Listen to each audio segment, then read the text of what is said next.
بسم اللہ الرحمن الرحیم۔ اپریل 1979 کو ذوالفقار علی بھٹو کو رات 2 بجے راولپنڈی کی سینٹرل جیل میں پھانسی پر لٹکا دیا گیا۔ ان کو راولپنڈی جیل کے زنانہ حصے میں 1.7 فٹ کی کوٹھڑی میں قید کیا گیا تھا۔ بھٹو کو ایک پلنگ، گدا، چھوٹی سی میز اور ایک بک شیلف دی گئی تھی۔ بغل میں ایک چھوٹی سی کوٹھڑی تھی جہاں ان کے لیے قیدی کھانا بناتا تھا۔ بھٹو کی زندگی پر کتاب لکھنے والے مصنف سلیمان تاثیر، جن کا بعد میں قتل کر دیا گیا، اپنی کتاب بھٹو میں لکھتے ہیں کہ شروع کے دنوں میں بھٹو جب بیت الخلاء جاتے تھے تو ایک سیکورٹی گارڈ بھی وہاں ان کی نگرانی کرتا تھا۔ بھٹو کو یہ بات اتنی ناپسند تھی کہ انہوں نے تقریباً کھانا بند کر دیا تھا تاکہ انہیں بیت الخلاء جانے کی ضرورت ہی نہ پڑے۔ کچھ دن بعد اس طرح سخت نگرانی بند کر دی گئی تھی اور ان کے لیے کوٹھڑی کے باہر علیحدہ ایک بیت الخلاء بنوا دیا گیا تھا۔ بھٹو کو جیل کے اندر پڑھنے کی آزادی تھی۔ آخری دنوں میں وہ چارلس ملر کی خیبر، رچرڈ نیکسن کی سوانح عمری، جواہر لال نہرو کی ڈسکوری آف انڈیا اور صدیق صالح کی وینٹس ٹو سرنڈر کا مطالعہ کرتے تھے۔ پنجاب حکومت کے جلاد تارا مسیح کو بھٹو کو پھانسی دینے کے لیے لاہور سے بلایا گیا تھا۔ ان کا یہ کام پشتونی پیشہ تھا۔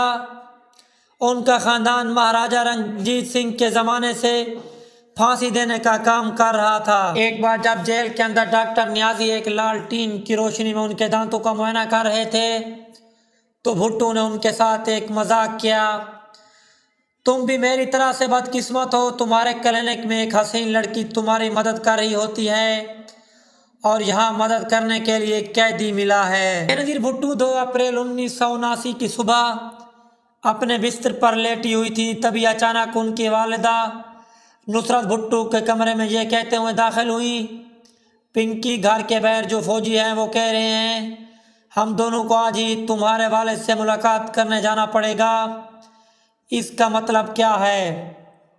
بے نظیر اپنی سوانح عمری ڈاٹر آف دی ایسٹ میں لکھتی ہیں: مجھے معلوم تھا کہ اس کا مطلب کیا ہے، میری والدہ کو بھی معلوم تھا، لیکن ہم دونوں ان کو قبول نہیں کر پا رہے تھے۔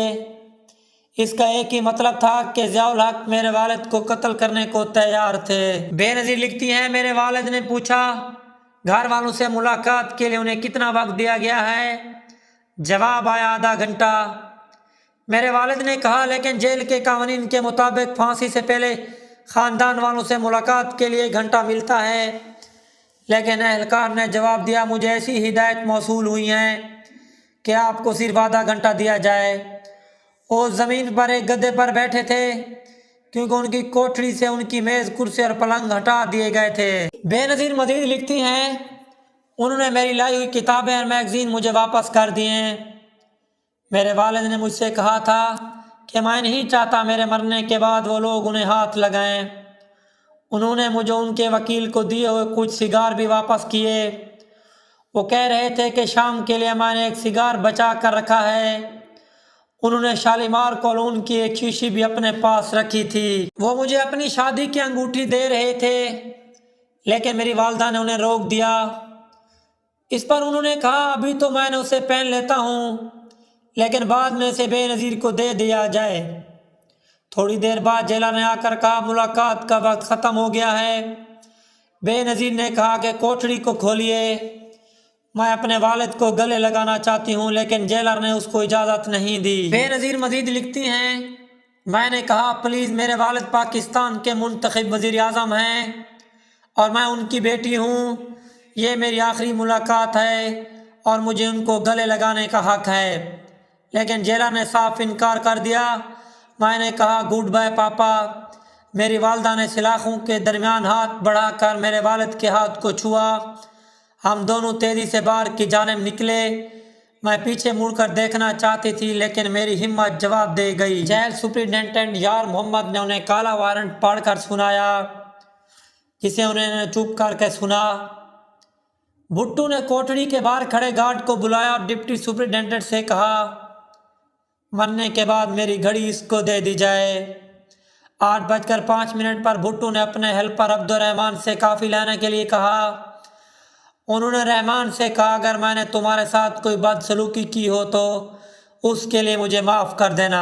سلیمان تاثیر لکھتے ہیں بھٹو نے کہا مجھے داڑھی بنانے کی اجازت دی جائے، وہ مولوی کی طرح اس دنیا سے نہیں جانا چاہتا۔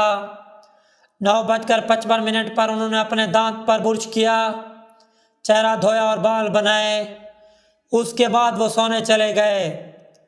رات 1:30 بجے انہیں اٹھایا گیا۔ وہ ہلکے رنگ بادامی رنگ کی شلوار قمیض پہنے ہوئے تھے۔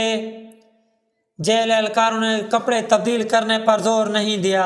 سلیمان تاثیر مزید لکھتے ہیں اس کے بعد بھٹو اسٹریچر پر خود اتر گئے اور پھانسی کے پھندے تک خود چل کر گئے۔ جلاد نے ان کا چہرہ کالے کپڑے سے ڈھانپ دیا، ان کے پیر باندھ دیے گئے۔ جیسے ہی 2:04 پر مجسٹریٹ بشیر احمد خان نے اشارہ کیا، جلاد تارا مسیح نے لیور کھینچا۔ بھٹو کے آخری الفاظ تھے فنش اٹ۔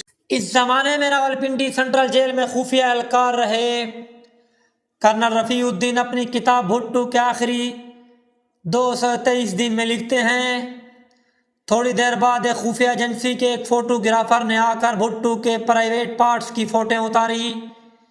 حکومت اس بات کی تصدیق کرنا چاہتی تھی کہ آیا بھٹو کے اسلامی طریقے سے ختنے بھی ہوئے تھے یا نہیں۔ تصاویر اتارنے کے بعد اس میں کوئی شک نہیں رہا کہ بھٹو کے ختنے ہوئے تھے۔ ناظرین اگر آپ کو ہماری ویڈیو اچھی لگے تو ویڈیو کو لائک کیجیے گا، چینل کو سبسکرائب کیجیے گا۔ اللہ حافظ۔